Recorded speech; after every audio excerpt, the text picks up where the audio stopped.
Good afternoon, everyone. I'm Neil Love from Research to Practice, and welcome to Practical Perspectives on the Management of Small Cell Lung Cancer. We have a great faculty today, Dr. Stephen Liu from the Georgetown University Hospital in Washington, D.C., and Dr. Charlie Rudin from the Memorial Sloan Kettering Cancer Center in New York City. Today, we're here to talk about small cell. When we first wrote the grant to do this program, I didn't realize how much great stuff there was going to be to talk about. But of course, the ASCO meeting was super exciting in terms of lung cancer in general, but particularly small cell. As in all of our work, we will be discussing the use of non-approved regimens and agents, so check out the prescribing information for more. As we've been doing a lot since the pandemic, we went back to our community-based oncologists, asked them to present cases. Today, we have a bunch of cases on small cell and a lot of questions.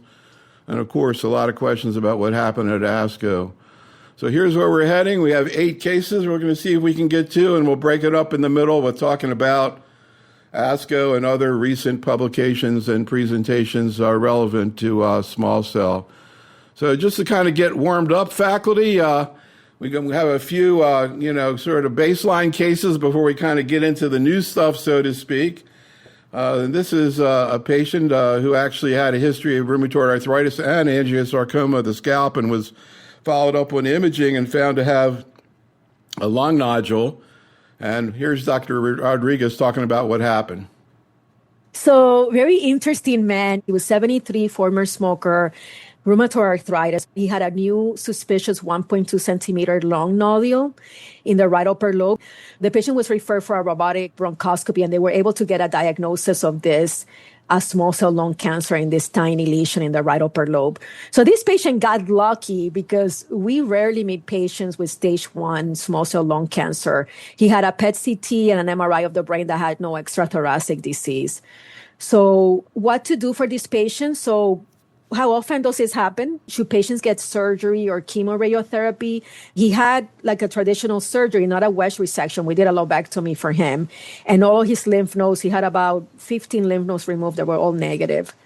The only thing that we could technically offer him is adjuvant chemotherapy. And he's still on the fence like if he wants to receive it. So, Stephen, curious when the last time is you saw a case like this, and how do you usually think through management, both local and systemic? Yeah, I think surgery is the right answer here, but you have to be very careful and make sure these patients are properly staged. I think stage 1 lung cancer is a lot less common than it seems. In many cases of stage 1 lung cancer that undergo surgery end up really being advanced disease that relapses fairly quickly. So you want to be sure patients are thoroughly staged. You're getting a PET scan, an MRI. If there's an abnormal cell line on the CBC, maybe you get a bone marrow biopsy. You really want invasive staging because I do think it's fairly rare. But if this is true stage 1, I think surgery is the right answer. And despite the lack of prospective evidence, it's our standard to give adjuvant chemotherapy. Charlie, anything you want to add to that? And are patients with just local therapy cured? Do you see any of these, or does everybody relapse? No, there are cures, and I totally agree surgery is the right approach here. If we see an isolated pulmonary nodule that turns out to be small cell, and the patient has appropriate staging done to confirm that, absolutely they should go to surgery, and they need adjuvant chemotherapy. I would certainly encourage that in this case. Only retrospective analyses, but the retrospective analyses that have been done have clearly shown that if you do not get adjuvant chemo, the outcome is much worse. So, but this is a potentially curable situation. The patient needs adjuvant chemo. So this is like rocket rounds. We're walking down the hall and just kind of throwing a few cases out. And this next case is a patient who actually presented with what was thought to be Eaton-Lambert or Lambert-Eaton syndrome. Got treated, limited stage disease, got chemoradiation of the pre-Adriatic and was doing really well, free of disease. But the motor weakness continued and never really improved. Here's Dr. Koo and her questions about this case. I have had a patient with Lambert-Eaton. She was treated as limited stage. We did PET scans, we did brain MRIs, couldn't find any recurrent disease, but she still had this weakness where she was seeing a neurologist, and it never really changed no matter what we did at that point. And how did it manifest? Was it just weakness or sensory, or what was it? It was mostly motor weakness. I'd be curious to know for Lambert-Eaton, what is the pathophysiology if the patient presents with Lambert-Eaton, wanting to just get a better sense of how should it be managed? How should we be thinking about the course of the disease as we treat the underlying cancer? Does it even have any correlation with serving as a sign of relapse or not? Or should we even be expecting there's going to be residual long-lasting problems even after treating all of the cancer? I would be curious to know if doing checkpoint therapy and immunotherapy in general, how that affects paraneoplastic syndromes, since there is that overlap of autoimmune mechanism. I'd be wondering if it would be something that I'd have to manage with maybe with a rheumatologist, just to be safe that I'm not actually going to worsen the paraneoplastic syndrome.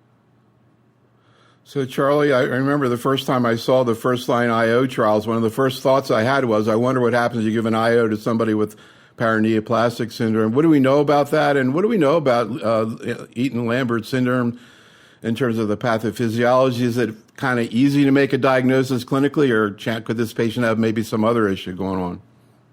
Eaton-Lambert essentially presents like myasthenia. It is a weakness syndrome, and it's of course related to the antibodies against the acetylcholine receptor.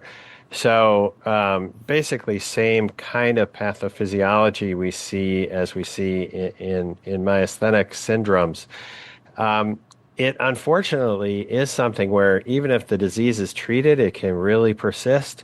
So sometimes it goes away, and the right thing to do for the syndrome essentially is to treat the disease, to treat the cancer.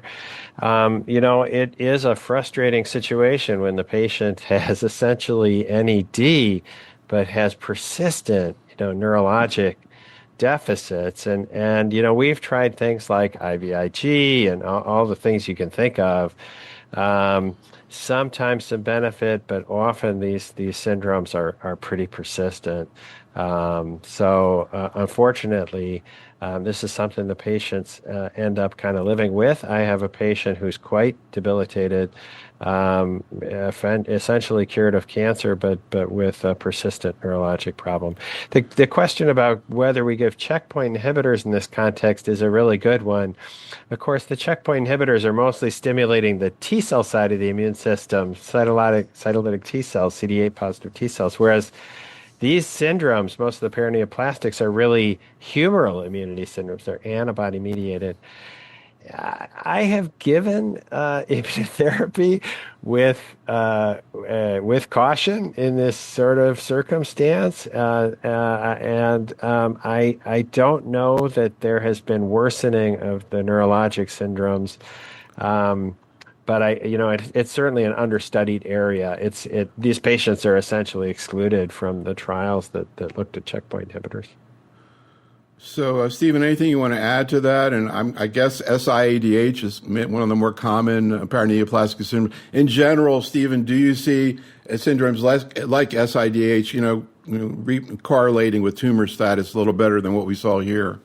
Yeah, it's pretty fascinating. I think the endocrine neoplastic syndromes, whether it's SIADH or Cushing's, those often do track a bit with the state of the cancer, where you'll see that sodium go back up with that initial response, and then at the time of relapse, you might see it drop back down. So I would pay attention to those numbers. But like Charlie said, the neurologically antibody-mediated paraneoplastic syndromes, those often do not correlate well with the disease course. Now, in retrospective studies, a lot of older work do suggest those patients do better, have a better prognosis, but their quality of life is really impacted. And for many of these neurologic paraneoplastic syndromes, we don't have good treatments. I've been very disappointed by plasma exchange, IVIG.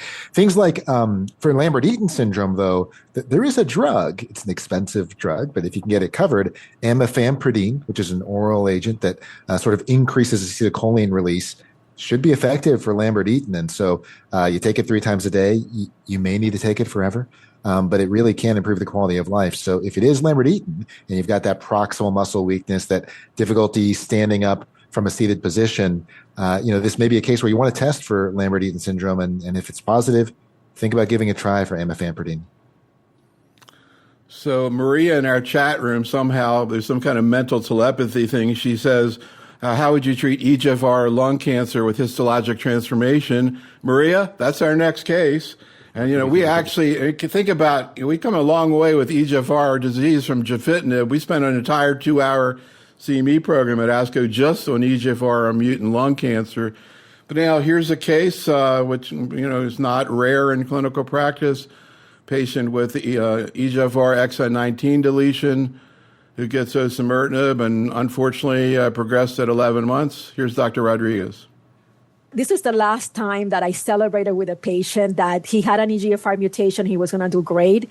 And about 11 months, he was progressing on osimertinib. So then we escalated the treatment with chemotherapy. We added carboplatin pemetrexed. And he just basically was not responding. He developed more back pain, developed brain mets that progressed. And then a repeat biopsy, because he was just progressing. One of the lesions in the sternum grew fast and big. So that kind of raised our suspicion that he was transforming to small cell carcinoma. And that happened to him. And really what I had expected him to have a relatively easy course became a very difficult course. How common is small cell transformation? Can it be prevented? Can we use all the small cell therapies to patients that transform from EGFR, or is it a different disease? Currently, a lot of these trials allow patients with small cell transformation. So if he had been with us today, we would have tried to put him in one of the trials for tarlatamab or a bispecific T-cell engager, because there's a whole set of new antibody drug conjugates that could potentially help these patients.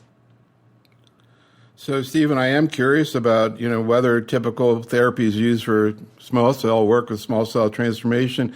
And also, people who progress on EGFR TKI like osimertinib often will get liquid biopsies. How do you decide to go, you really want to get tissue?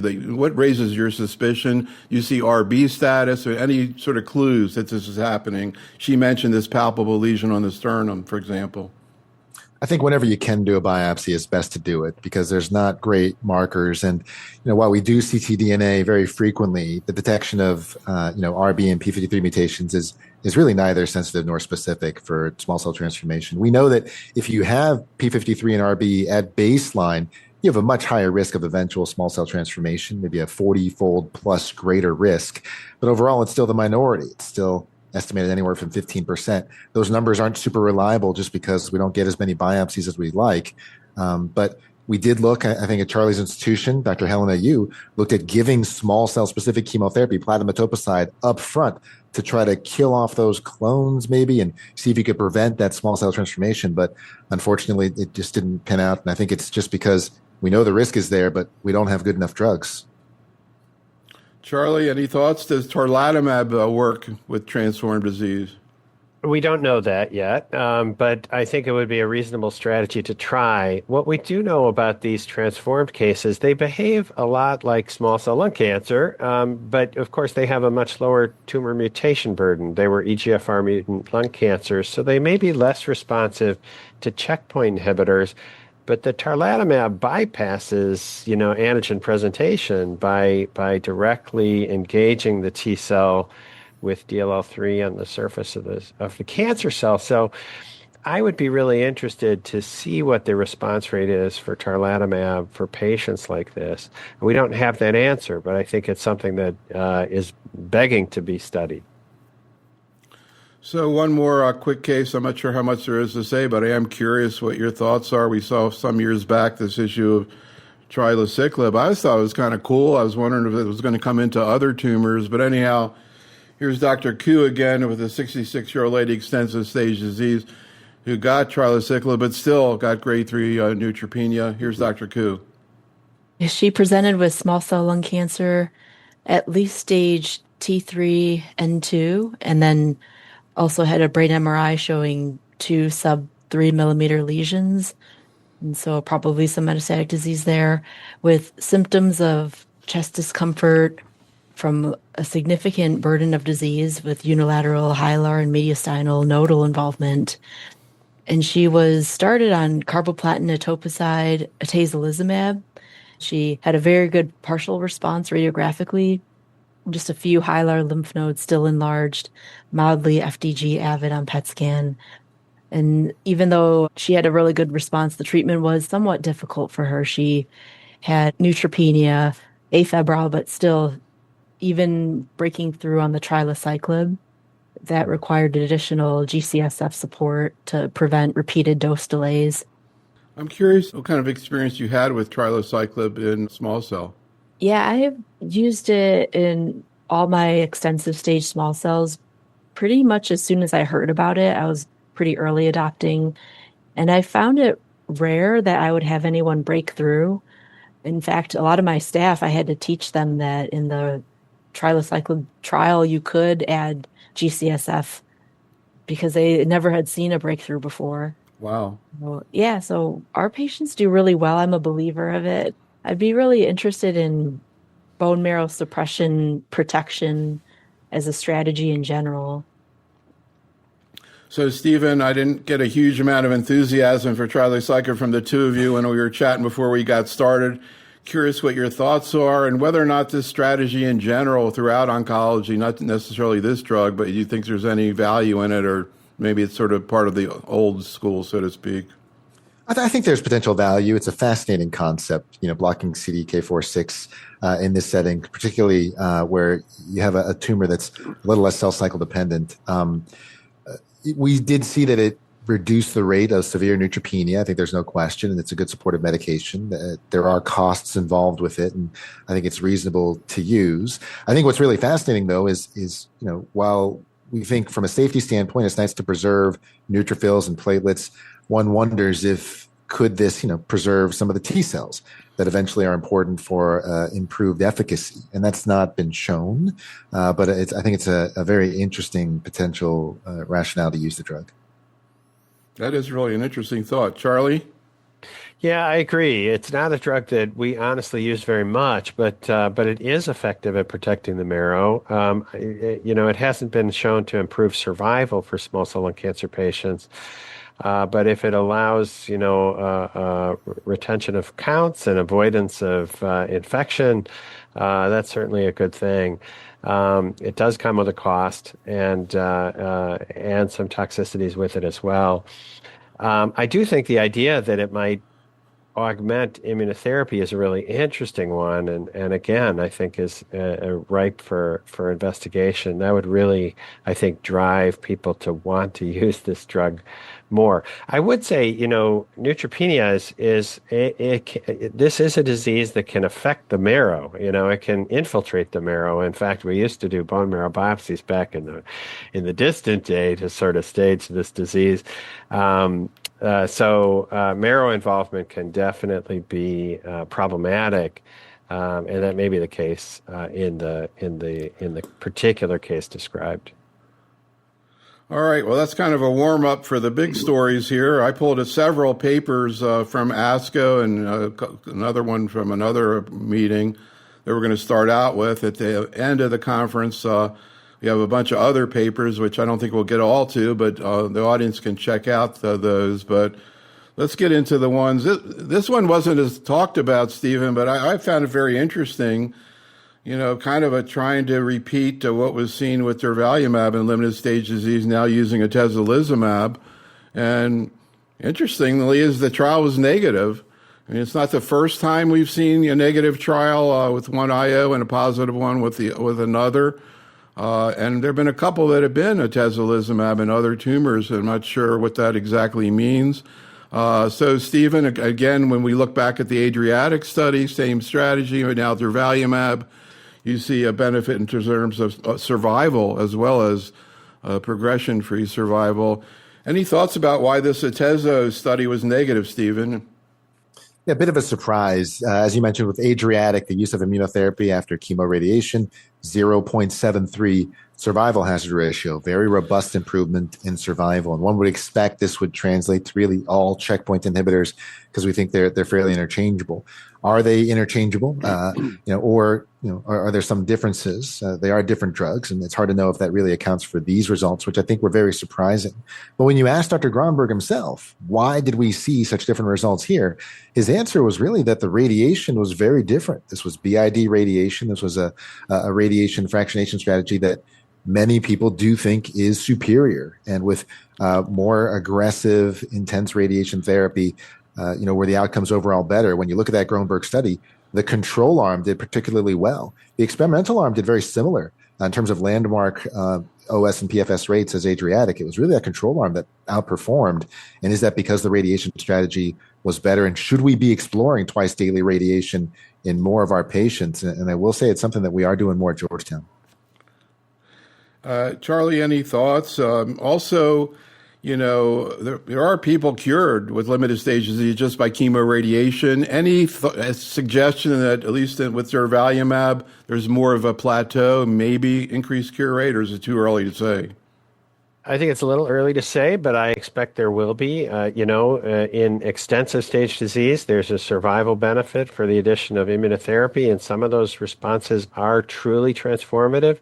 We should see that as well in these curves. This is a little bit, immature in terms of the full extent of these curves, but I think, these are hanging up nicely.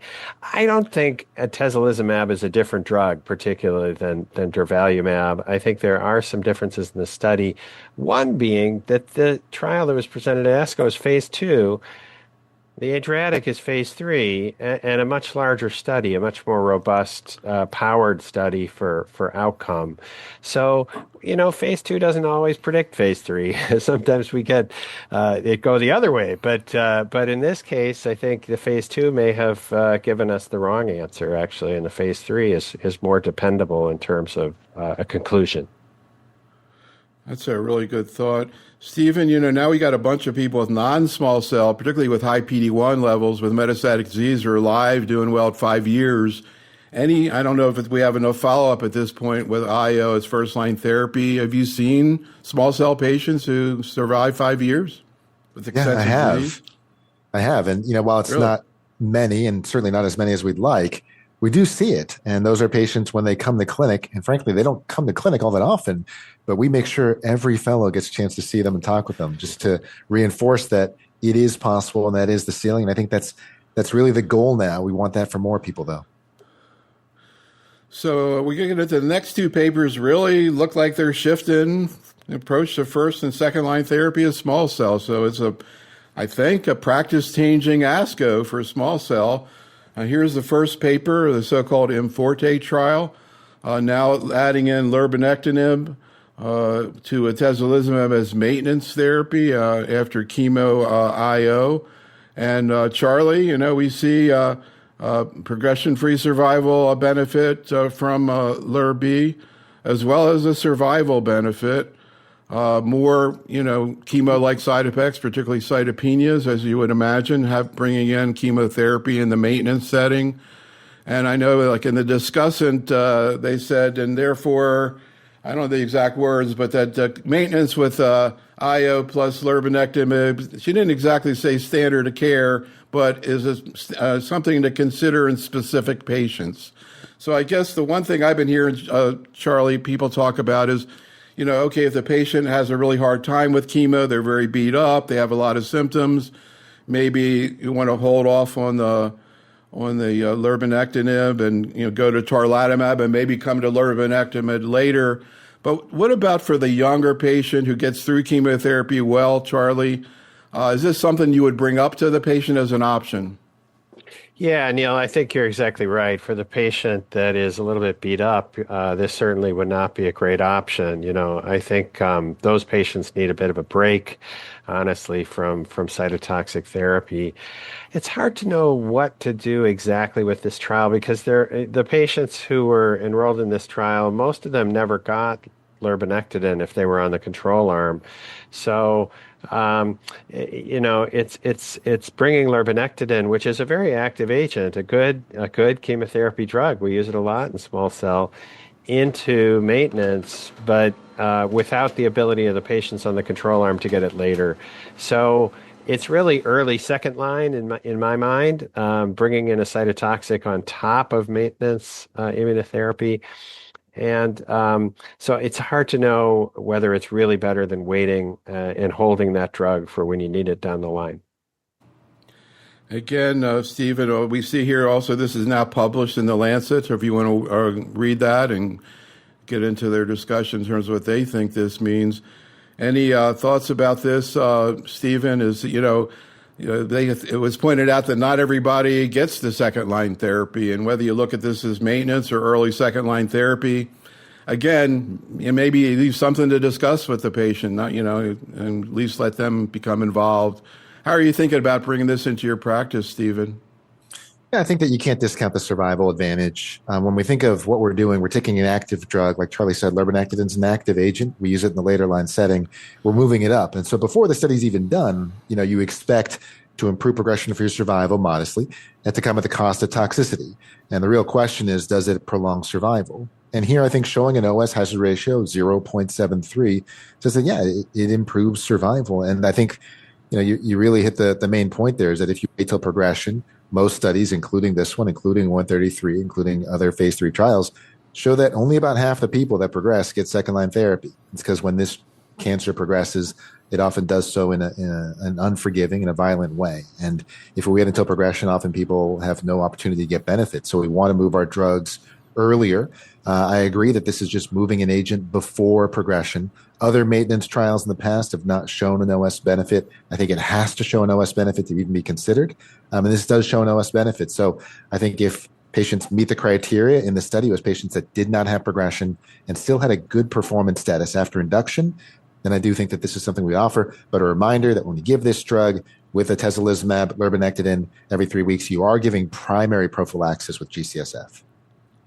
Yeah, I would say, the survival benefit is limited, and there doesn't appear to be a tail on the curve in terms of raising the tail, which is really, I think, the ultimate goal we want. I think they also mentioned that I think 75% of the patients who started out by the time they got to the maintenance phase were still eligible in terms of responding. So, most patients would be considered for this. And again, seems like it would be very individualized. So that's part one, which is the potential of LIRB moving into the first line. And part two, Charlie presented the Delphi 304 study, now looking at tarlatamab second line, very much anticipated. So before we get into the actual data, can you just sort of refresh our memory about DLL3, Charlie? It's really, when you think about it as a target, it seems almost ideal in that I guess you see it in almost all small cell and very little normal tissue. Yeah, it's expressed in almost all small cell lung cancers, and it happens to be a direct transcriptional target of a transcription factor called ASCL1, which is a driver of small cells. So it really gets upregulated about 1 million-fold over what it is expressed in any other normal adult tissue.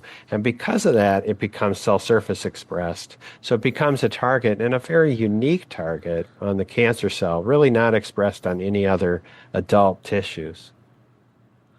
And Stephen, when I first heard about tarlatamab, I was thinking, wow, CD3 bispecific, because we, of course, have been hearing a general oncologist know all about this from myeloma and lymphoma. There are a lot of CD3 bispecific, very effective drugs, but again, tolerability in terms of cytokine release syndrome, ICANS, the same kind of thing you see with CAR T therapy. And we'll talk about how it's actually playing out in practice, because I guess one of the really fascinating things about this study was actually the toxicity was less in the tarlatamab trial than in the chemo trial. And I thought that's kind of an extra perk that at least I wasn't necessarily expecting. But you did support, we did see that there was a survival benefit there, hazard rate of 0.47 or around 0.4, progression-free survival benefit as well, a hazard rate of 0.71. I always, you rarely see patient-reported symptomatology so interesting as this. I mean, you can really see the benefits clinically to these patients. So, Charlie, any thoughts about the efficacy that was observed here in terms of PFS over survival, and particularly the fact that you can pick up, patient-reported difference in outcomes? Yeah, no, I think this was a striking part of the study. Of course, the primary endpoint, overall survival, we were excited to see, but we also want our patients to live better lives as well as longer lives, and that really read out here, I think. And I think clinically we see that this drug has substantial toxicities in the first couple rounds of treatment, but most patients after that have less side effects than they would on chemotherapy. So if you can get through those first couple weeks, it's actually a great drug. Incidentally, what were the second or the control arm choices there? You know, LIRB was one of them, and topotecan, et cetera. But how did it actually break out, and was there any difference? Yeah, so most of the patients on the control arm got topotecan. Patients in countries where lurbinectedin was available often got lurbinectedin. That was the U.S., Canada, South Korea, maybe a couple of other, Australia. But most of the patients didn't have access necessarily to lurbinectedin. And then in Japan, amrubicin was allowed. It was essentially dealer's choice of chemotherapy among these standard of care options.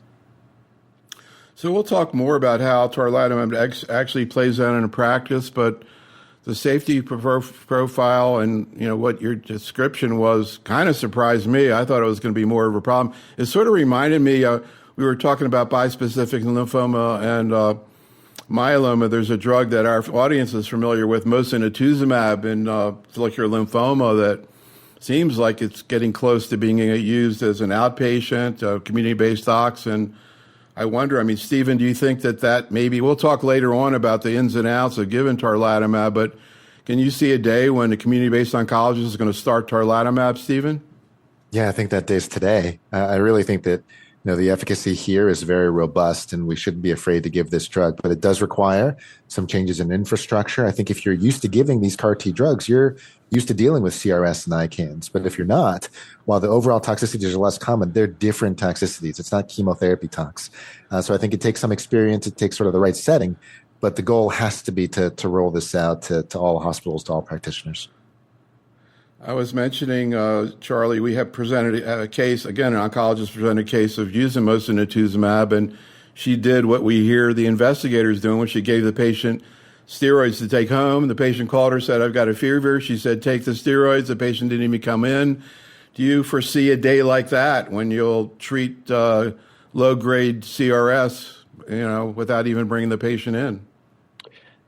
I do. It is important that they be in a context where they can be fairly closely monitored, but we're really, I think, hospital at home kind of approaches are a reality. You know, now with, remote sensing, we can actually follow people's vitals and I think for this drug and others like it, we're going to be pushing hard to figure out how to give these drugs safely as an outpatient from day one. So we're going to move on now and get into some cases where these strategies are brought up. Just to mention also that this paper, the Delphi study, was also published. This one's in the New England Journal. Again, I really recommend that you check it out, including the discussion. Also to check out the discussion by Dr. Meter of these papers that we're talking about. We're not going to go through all the points that she made, but just to let you know, great presentation. She talked about all the new trials that are coming out with tarlatamab, and also, again, this sort of new paradigm for small cell where lurbinectedin is a consideration up front. Tarlatamab, people are saying now standard second line, and then they don't get lurbinectedin up front. Maybe they could have it considered third line. Just one more point about this so-called tri-specific that was phase 2 was reported at ASCO, Charlie, and pretty good pretty good waterfall plot. Any comments on like what the three things are? That I know one of them CD3, but like what's the idea here, Charlie? And you think it's going to be better than a bispecific? We'll see. So so this is a molecule that binds twice on DLL3. So it has two different domains of DLL3 that it's binding to. Maybe to increase the affinity, and then it also, of course, binds to the T cell CD3. This is a small trial. It's 24 patients, so it's a little hard to stack it up against, say, tarlatamab. At this point, it looks good, but we'll have to see how it plays out. The question is it really better, or is it going to end up being a me too? We'll see.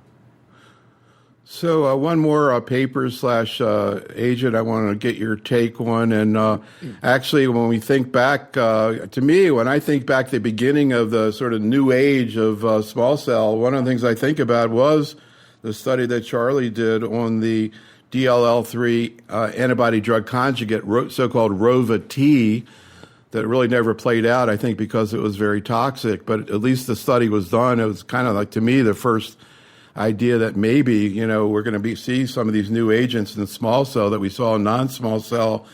So, Stephen, what about IDXD? Obviously, we have a number of agents with a DXD payload.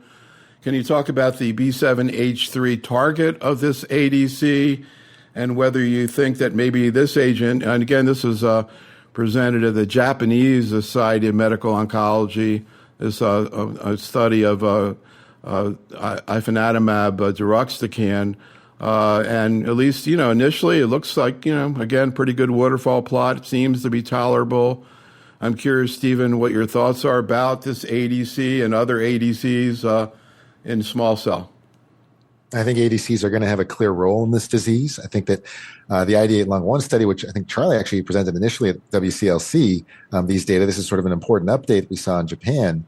But this is looking at two different doses. We saw the higher dose had a little bit more activity. I think that's the one we're going forward with. There are some toxicities with it, but the responses are robust. And B7H3 is a good target. It's, unlike DLL3, not just for small cell lung cancer. It may have a role in non-small cell lung cancer as well. And we do see it even in EGFR, for example. So I think that there's a lot of potential applications. But by pushing up that drug antibody ratio, by selectively introducing the cytotoxic where the target is, we can have a sort of a larger therapeutic window and maybe disrupt the architecture of these tumors where maybe they make better partners for immunotherapy. So, Neil, I think there's a future where maybe these ADCs replace frontline chemotherapy, maybe as better partners with immunotherapy. We have to see. Those studies need to be done. And while IDXD is the farthest along, there are a slew of other ADCs with different targets that I think are going to make a difference for this disease. I mean, triple negative breast cancer as a Vasco, first line therapy is going to be an ADC, sacituzumab plus an IO, and another study positive, just sacituzumab. So bladder cancer, we have IO and enfortumab, ADC and enfortumab plus an IO. Charlie, any other thoughts about this agent, particularly toxicity? People see the DXD payload, and they think about ILD, although I'm not sure how much has to do with the payload or, in the case of TDXD, the HER2 targeting, being in the lung. Also, one thing that was kind of a surprise about TDXD was the acute GI issues, nausea and vomiting. I'm curious whether you see that with IDXD as well. How is it tolerated, and did you see any useful responses? Oh, we certainly see responses, and I agree with Stephen. I think these drugs have a real future in small cell lung cancer and may ultimately be able to displace first-line chemotherapy. They do have toxicities, and like all of the DXD drugs, all the ones with deruxtecan warheads, whether it's TROP2, whether it's HER3, whether it's HER2, whether it's whatever it is, we see it at about 5 to 15% of the patients have interstitial lung disease, reactions, and these can be problematic. So it is a toxicity we see with this drug, but I think the benefit is looking like it outweighs the risk, and we'll see how it plays out. But we're excited about this class of drugs. So before we go on, Stephen, Robert in the chat room, thanks, Robert, because I wanted to ask this question. I forgot to ask it. It's an obvious question. Getting back to the Inforte study is, what about the patient who gets started on Durva?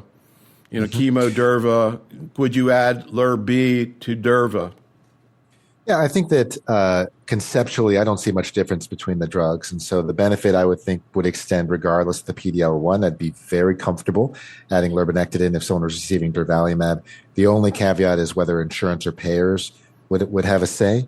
And hopefully they wouldn't. The decision makers, I think, should be the physicians. So scientifically, I don't really see any difference. Well, plus there's kind of a fine line between early second-line therapy and continuing the IO and maintenance. So hopefully people are able to do what they think is best for patients. All right, here we go with some other cases that are really going to tie into these data sets and how they're in practice.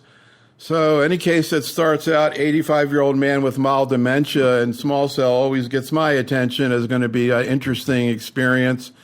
This patient, like a number of cases I heard from these docs, had limited stage disease and then relapsed before they were even, while they were still in maintenance, so durvalumab, but with brain mets. And wow, I heard so many cases like this and just brain mets in general with small cell. Of course, we know that, but just hearing the cases was pretty dramatic. Here's Dr. Rudolph. He was getting his maintenance durvalumab, and about 4 months into it, he started developing worsening confusion, at which point a brain MRI was performed and unfortunately showed multiple brain metastases. So he was referred for whole brain radiation therapy, unfortunately, because based upon my discussion with the radiologists, they did not think they could do SBRT to the multiple lesions. Any questions for the faculty? If we're doing whole brain radiation therapy, are we now routinely in the academic centers using memantine to prevent memory loss? I have not preemptively given this to my patients, and I don't know if the rad-oncs are routinely doing this, not the ones at least in where I practice. I'd love to know how the academic centers are handling this. It reportedly in studies it has shown to prevent neurocognitive decline. I'd love to know if they've actually seen that in the real world setting. And then lastly, other than hippocampal avoidance and memantine, which are both of them are used to decrease the chances of neurocognitive decline, what else can we do in these patients to prevent further memory loss? In terms of questions for the faculty, you raised the issue of if he stabilizes, would lurbinectedin be a reasonable option? What's your experience been with LURB-B? I have used lurbinectedin in 3 or 4 patients in the past, and they actually did very well. Had some cytopenias, neutropenia in particular, but no real side effects otherwise. I've had patients on it for up to close to a year, doing extremely well. I have liked it as a treatment option. It definitely is better than topotecan, and I think it definitely has much higher efficacy than the chemotherapies of the past. Charlie, any thoughts about her questions and comments? And also the issue, of course, this is before we saw the data from ASCO, but the issue of giving tarlatamab to a patient who already has a mild dementia, to patients who have symptomatic brain mets. How are you going to figure out whether they have ICANS or not? Any thoughts? Yeah, this is a difficult situation. 85-year-old with multiple brain metastases and dementia on top of it. I mean, this is clearly a situation where, you know, a good conversation with the patient and the family is warranted. You know, we do use memantine some to try to reduce the toxicity of radiation, of brain radiation. I would say it may have some impact. I think that impact is more measurable on neurocognitive testing than in real life, in terms of sort of how patients feel and do. Of course, whole brain radiation is going to be associated with fatigue and the potential for worsening neurocognitive function. There's no great answer here. I think, you know, lurbinectedin is a reasonable agent and a good drug. I totally agree. Another drug that I consider sometimes in patients where they have primary disease in the brain is actually temozolomide. You know, it was originally approved for brain tumors. It has pretty good activity in small cell lung cancer, similar response rate to other chemos, and has really good CNS penetration. So I would consider that part of my equation. So a quick follow-up question from Marie in the chat room. Charlie, how active is tarlatamab in the CNS? That's a great question. We don't have full data on that yet, but we know that it does have activity. And in fact, in the 304 trial that we talked about earlier, we did amend that trial to allow patients with asymptomatic brain metastases untreated to enroll on study. So there is CNS activity with the drug. All right, let's move on to another case. This is from Dr. Gupta. younger patient, 59-year-old man, extensive stage disease. Again, rapid progression while on first-line therapy. Here's Dr. Gupta. This is a 59-year-old African-American man. He was a smoker. I saw him as an inpatient. He presented with SVC syndrome in 2024. He had extensive liver mets, solitary brain mets for which we did gamma knife. And he was extremely sick. He was very symptomatic from his disease. He had severe cough. So we gave him first-line carboplatin and atezolizumab. The first chemo was given as an inpatient, did not get atezo along with that during the hospitalization. And atezo was added with the second cycle. He did very well. Clinically, he did very well. His cough resolved. His swelling in the neck resolved completely. We did a scan which showed a very favorable response. But as we were planning to do 2 more cycles of treatment, he became symptomatic again. We re-imaged him and he had severe progression of disease. So he's kind of platinum resistant because he developed progression of disease. While on first-line treatment, he had adenopathy, liver mets, pleural effusion, new bone mets, SVC syndrome. And this time he had severe cytopenias. He required blood transfusion. And we decided to go with tarlatamab. He had severe cytopenias, and lurbinectedin is a chemo, right? So it causes more myelosuppression.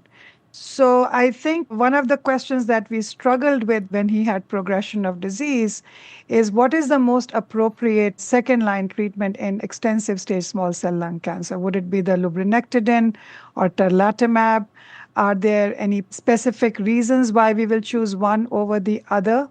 And in the ASCO, there was the phase 3 IM40 trial that was presented showing benefit of maintenance lurbinectedin and atezo versus atezo in early stage, limited stage small cell lung cancer. Would that change the landscape if we are going to use lurbinectedin in the maintenance setting? So, Stephen, I'm waiting for the day that immunotherapy is going to we'll be able to give it in the hospital. To me, it's incredible that you still can't do that. Also, I'm curious before we get into the issue how you decide on second-line therapy.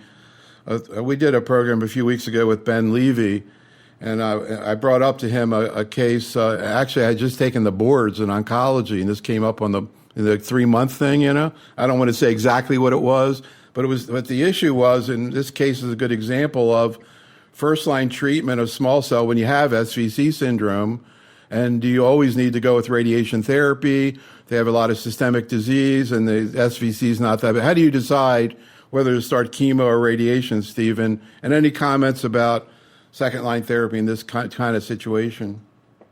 SVC syndrome is a little bit more common in small cell because this is a more central tumor. And it's a tumor that progresses pretty quickly.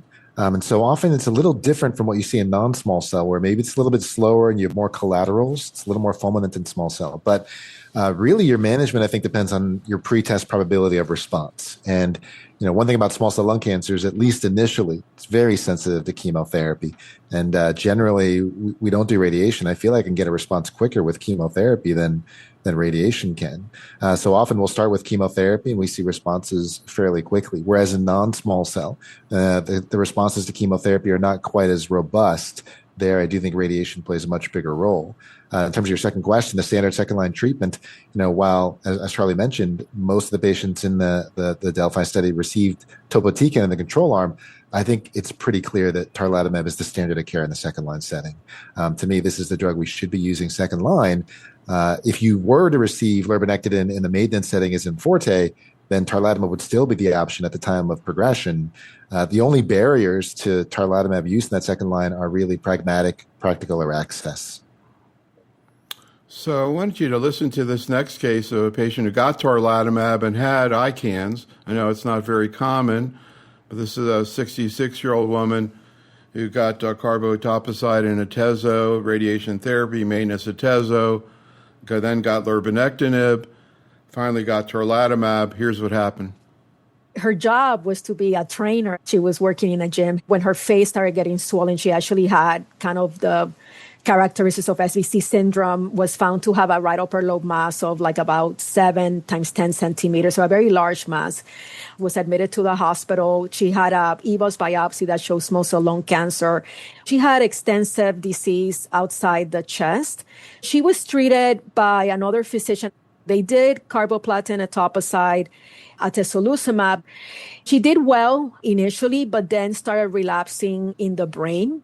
And the question was, should we go to lurbinectedin next, or should we start her on tarlatamab? She had a really good performance status, so we thought that she should get tarlatamab first. She actually did well initially in the first cycle. In the second cycle, I got a phone call on the weekend from the husband that she was very disoriented. And this patient was definitely confused, and those symptoms resolved quickly. ICANS in patients with brain mets is very complicated because this lady had brain mets and had radiation with SRS at least twice. So the patient went on to receive her second cycle, had some improvement, but after cycle 4, she developed further decline, a lot of fatigue, and increasing symptoms related to progression in the back. So she didn't really have a long response to tarlatamab, unfortunately. She already had lurbinectedin. We had a conversation about topotecan, irinotecan, and by that time, the patient was very tired and fatigued, and the family opted to not pursue further care. Anything else you want to hear discussed about her case? I do think that part of the toxicity that she had, the fatigue, was really traveling. She had to travel for about an hour to then wait there for 10 hours after her second cycle. And then it's not until cycle 4 that these observations get reduced. And the treatment lasts less than 20 minutes. And you're sitting there for 10 hours or 8 hours. So it's a big time commitment, and that adds to not only the time toxicity for the patient, but also for the caregivers.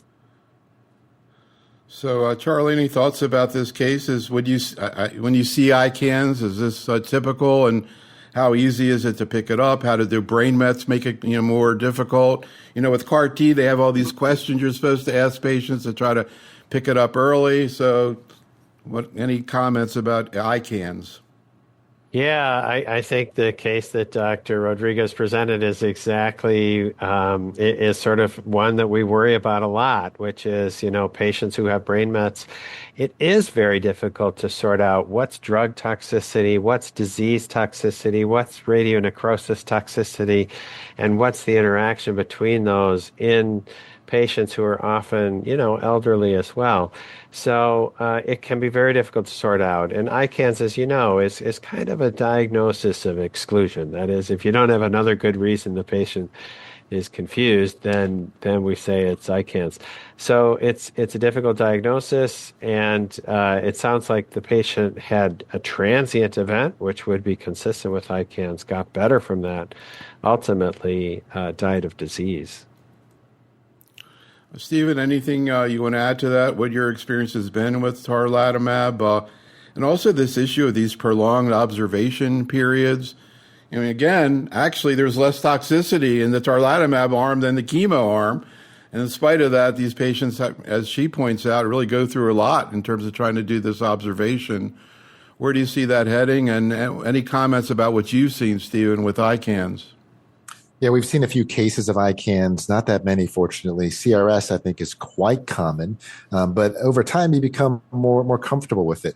But the point that Dr. Rodriguez brought up about the time toxicity is a real one. And if you go by the package insert, which a lot of sites will do, it's a 23 hour, it's an overnight observation, the first 2 weeks, and then it goes to 8 hours for the next, really 3 doses. After that, 3 to 4 hours for 2 cycles, and then 2 hour observation. But an 8 hour observation period, for those of us that have to manage infusion centers, we got to turn that chair over 2 or 3 times to be viable. So to have people sitting there for 8 hours, there are real consequences, and we need to rethink our workflow there.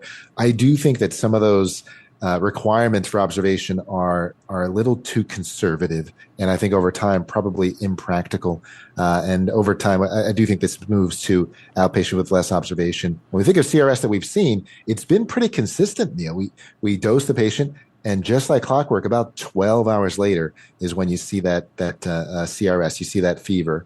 So I like not to time it up around lunchtime because then I get called in the middle of the night. I'd rather give it earlier in the morning if we can.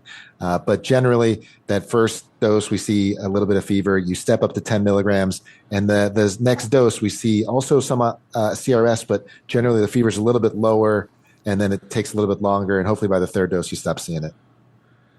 So I was trying not to ask about this issue of giving IOs in the morning versus in the afternoon, but now I'm going to have to bring it up because we saw more data on that at ASCO, Charlie. Also in the chat room, Charlie Shale brings up a good question. I brought up this issue earlier of maybe patients who go to tarlatamab without getting maintenance LIRB. Do we know anything about response to LIRB after tarlatamab?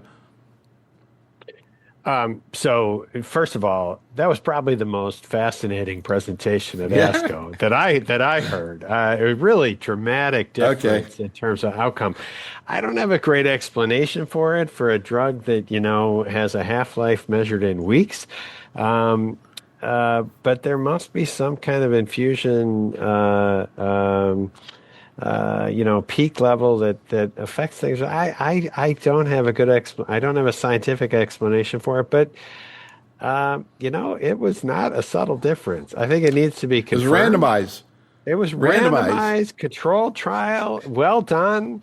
My hat's off to the investigators, and I think we need to confirm that result with another trial. But it's really striking. So, I don't know what to do with that. I can't treat all my patients at 8 a.m. I can't have them all be done by 3 p.m. But the data would sort of suggest that might be a better strategy. The other question you asked, now it's out of my mind. Lurbinectine in response after tarlatamab. Yeah. So I don't think we have great data on that, honestly. I would expect that the response rate would be very similar to what we've seen with lurbinectine in other contexts. No reason to think that tarlatamab would induce resistance to a cytotoxic. So I would expect the response rate of 35% that we've seen in other studies. So I'm not going to go into this next case, but it's interesting that this is a patient who actually got a bite. This wasn't tarlatamab, a different one in development.